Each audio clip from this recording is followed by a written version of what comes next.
We are counting down to the Beijing Winter Olympics, which will kick off on the 4th of February until the 20th. The event comes amid rebounds in COVID-19 cases in light of Omicron and diplomatic tensions between China and a number of Western nations. For more on the upcoming sporting event, I have Yu Ji-ho from Yonhap News Agency. It's been a while. Chio, welcome back. It's great to see you here too. Right. I also have visiting Professor An Jun-sung from Yonsei University. Professor An, thank you for being here. Thank you. Right, Chio, we'll start with you. The upcoming Winter Olympic Games in Beijing appears to be the second Olympic event amid the pandemic following the Summer Games over in Tokyo last year. How do the current preparations for the Winter Games compare to those of the Summer Games, do you think? Well, I think the Beijing organizing committee is taking cues from Tokyo just last summer in terms of trying to run an Olympic Games during the pandemic. As you mentioned, this is the second one during the pandemic. But I think it also helps Beijing a little bit that the Winter Olympic Games tend to be smaller than the Summer Games, fewer sports, fewer participants, I guess fewer venues as well. So in terms of trying to control the spread of the virus, it might be a little easier, relatively speaking, for Winter Games. But obviously this Omicron variant did not exist last year. It is a new threat. It is a new problem for Beijing. But at the same time, I think it's way too close to the Olympics to call it off. Logistically, there will be too much headache to do it at this point. If you recall, the Tokyo Games got postponed about 4 months ahead of the time in March 2020. And now we're sitting here less than a month to go to Beijing Games, and it's a way too close. And it might be a little actually easier to just to push ahead and try to figure things out on the go. And again, they now have the example from Tokyo to kind of try to learn from, to try to pick their brains a little bit, if you will. As far as trying to get this done during the pandemic the best way they can. Right, and it appears that the International Olympic Committee has agreed with you because they have reaffirmed that the Games will go on. Now, Professor An, on the diplomatic front, what is the latest with regard to the US-led diplomatic boycott of the Beijing Winter Olympics? Yes, before I talk about the diplomatic boycott, right? There's a difference between full boycott and a diplomatic boycott, right? For the full boycott means that you're not sending athletes, but the diplomatic boycott means that you're not sending government officials to the games, right? So the one thing is here, according to the press, there's about 11 countries have declared diplomatic boycott for the Beijing Olympics, right? Including US, UK, Canada, Australia, New Zealand, and Japan. Interestingly, Japan is only one Asian country declared a political boycott here this time. In terms of human rights abuse issues in China and Xinjiang area especially, and the issue is that on surface it seems that there's human rights issues between two countries, about Western country and China, but in the bottom is that I think that's about the struggle for the hegemony between the big power countries, right? The U.S. and China. U.S. want to maintain the number one status, and China obviously want to be number one in the future, right? So there's a pressure between two countries, and continue with the Olympic Games as well. Right, and staying with that, Professor An, President Moon Jae-in, for his part, has rejected the possibility of South Korea staging a diplomatic boycott of the upcoming sporting event. Having said that, what are the prospects of his personal attendance at the Games? Well, I think there's two issues, right? One is whether President Moon should visit Beijing, right? Second question is that when, if he plan to do, will announce his visit, right? First question, in terms of whether he should, personally, I think that he should visit it because that, obviously we have a North Korean issue, which China always can play a big, part in North Korean issue always. So I think we need to get close, not too distant from the Chinese government, and plus. If we have a problem with this, so recent years we have some issues with the political issues with the Chinese government. So I think it's good time to send a good gesture to the Chinese government. Also, there is another international games be held in China, right? In the Asian Games coming in September. So it will be the last, actually, the international games he can attend as the head of country. But I think it's a good gesture, political gesture to the succeeding president who joining the Asian Games. So it's more like a political issues and maintain stronger tie, but perhaps closer tie with Chinese government. I think is really a big point to Korean government. Right, and Chio, meanwhile, the COVID-19 Olympic protocol drawn up by China appears to be more stern than that drawn up by Japan during the Summer Olympics. Do you care to elaborate? Right. They've got this thing called the playbook. Despite the connotation, there's nothing playing about that. It basically lists all the health and safety protocols in it, and they will set up something called the closed loop system. It's basically a bubble. It means you're stuck to your hotel, your accommodation, or your competition venues or training venues, and pretty much no other place you're allowed to go. You would only be able to travel to permitted Olympic-related destinations using Olympic-dedicated transportations. So no public transit for athletes or members of the media or other games-related officials. And Beijing is also recommending that athletes to leave the country within 48 hours after the end of their competition, which is the same deal as Tokyo. So that kind of takes away from the whole experience of being in the Olympics. I guess the fun part for the athletes, right? Going to other events, cheering for the athletes from their own countries and looking at some of the other events they don't compete in. So that element will be taken away from them for the second consecutive Olympic Games in winter. What else? For now, they're banning the international spectators. They would only allow fans from within China to attend, but they haven't decided on the size of the crowds just yet. But the few lucky ones that do get to see the Olympic Games in person, they will not be allowed to do any vocal cheering. No screaming, no yelling, basically just clapping, which is something that we've seen, I think, in Korean sports during the pandemic the past 2 years. So there's going to be a lot of restrictions. But you know what? I think that's what it takes to have a safe and, I guess, quote-unquote successful Olympics during the pandemic. Right, of course. Chio, the Olympic Committee here in the country has set a rather modest medal target of, I believe, 1 or 2 gold medals. What are your thoughts on this? I believe during the Pyeongchang we won 5 gold medals. 5 gold medals and at least 5 in 3 of the last 4 Olympics. And, this is a country that has won at least 2 gold medals at every Winter Games since 1992. So, right, which is why is it 1 or 2 right, gold so 1 medals? or 2 is very modest. But also at the same time, I think it's very realistic. If you think of the situations that are facing some of the main sports for Korea, for instance, short track. Korea has been the most successful short track country in Olympic history, 24 gold medals, 48 overall, more than any other country. But things have changed. Times are different now. I don't think we can just expect Korea to kind of walk into the ice rink and come away with 2 or 3 gold medals easily. Other countries have made some significant strides in recent years. In some events, legitimately, some countries are just better than Korea right now. So it's going to be a bit of a challenge, uphill battle for Korean short trackers to try to win even 1 or 2 gold medals. And there are some other off-ice issues that I don't think we have time to get to at this moment, but there's a lot of distractions around the national team in the short track as well.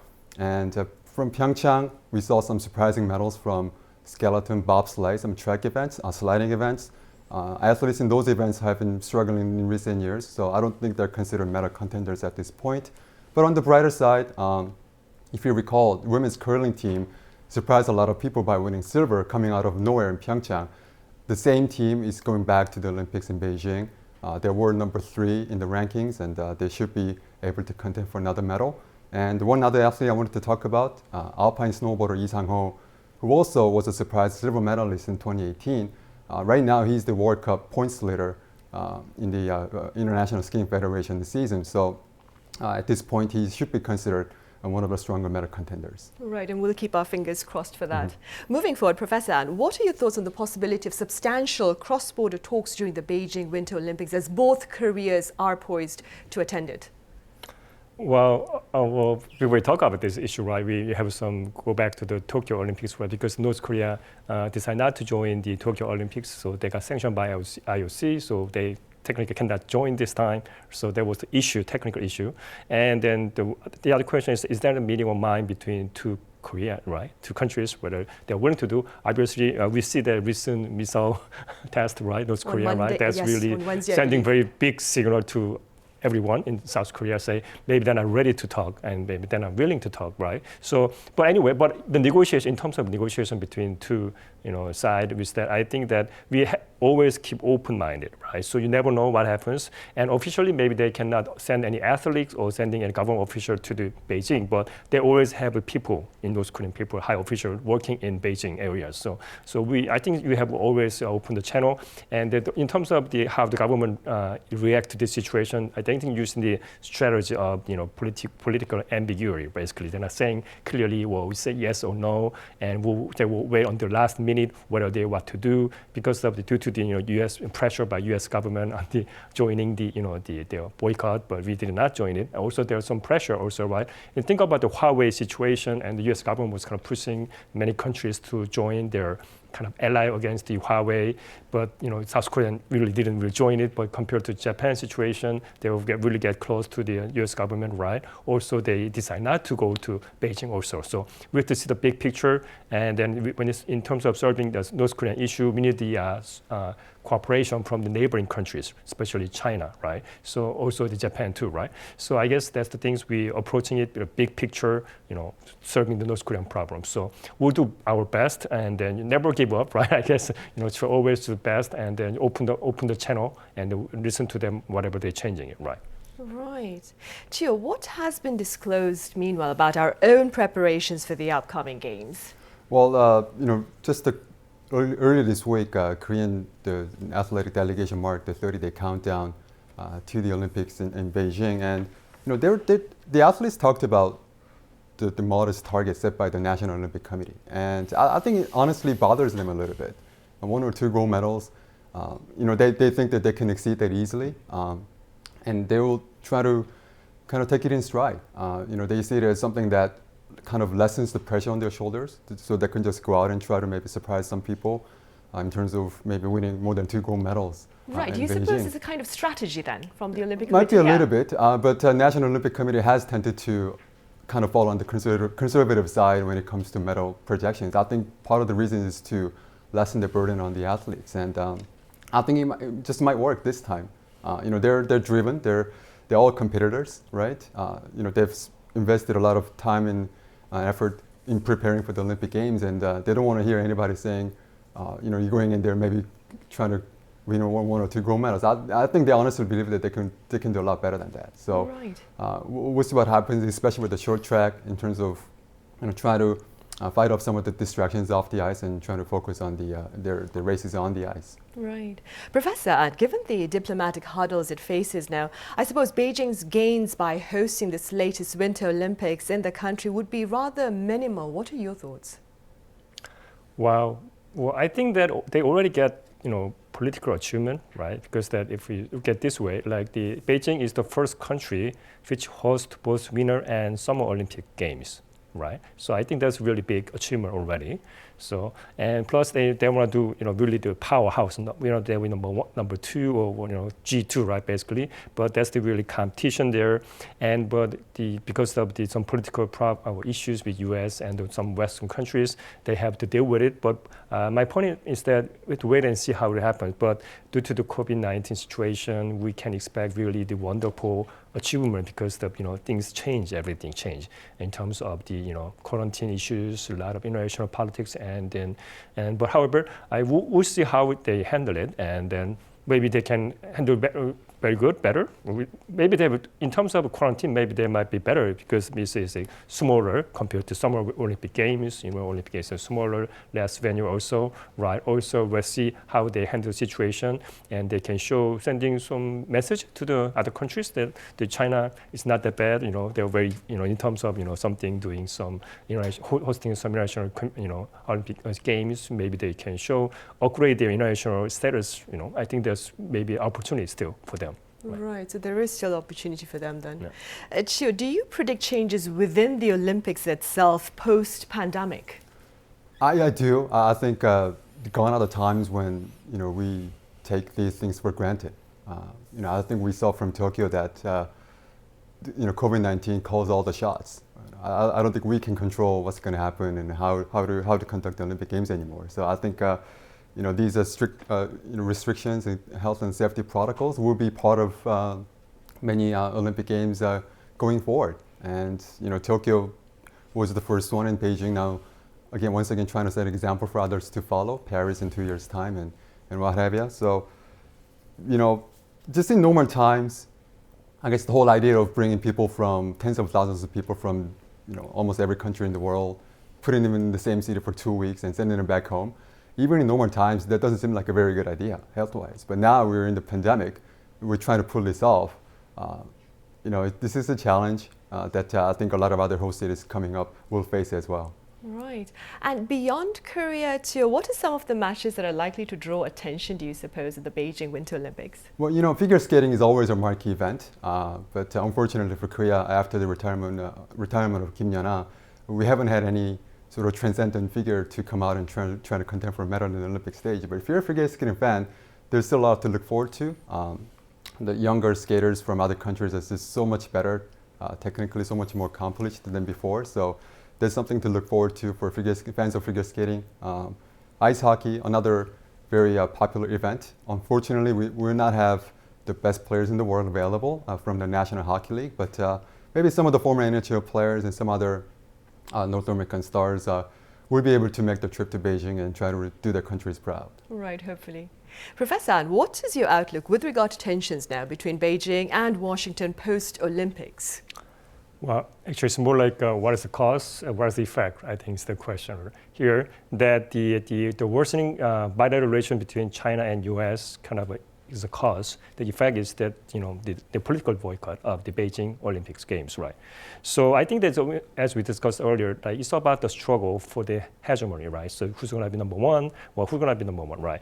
And also I think it's more like a hawk and dove game. It's one of the game theories, like you're fighting for, it's like animal survival issues, takes all situations. So both US and Chinese government try to be number one, who will be the sole survivor getting all the benefits they have it. But the interesting about the game is that they're asking question that is it worth fighting for? If it worth fighting for, they go all the way down. But if the player think that it's not worth fighting for, they kind of become chicken, right? Playing chicken game style. So I think that in terms of U.S. and China relation is that it's more like they're playing hawk and dove situation based on the situation. If they think that there's worth fighting for situation, they will fight all the way to that. But however, if they think that it's not worth fighting, it's like a Beijing Olympic game. It's not worth dying for, because that is only the game international community, and that's why I think they change it, downgrade to the political, right, boycott rather than full boycott, right? So it's kind of compromising both countries, right? So I think that will keep track with how they deal with situation by situation. Is it really worth fighting for, right? Or not? Yeah. I see. All right, Professor An, as always, thank you very much for your insights. Thank you. To you, as always, thank you for your thoughts as well. Thank you.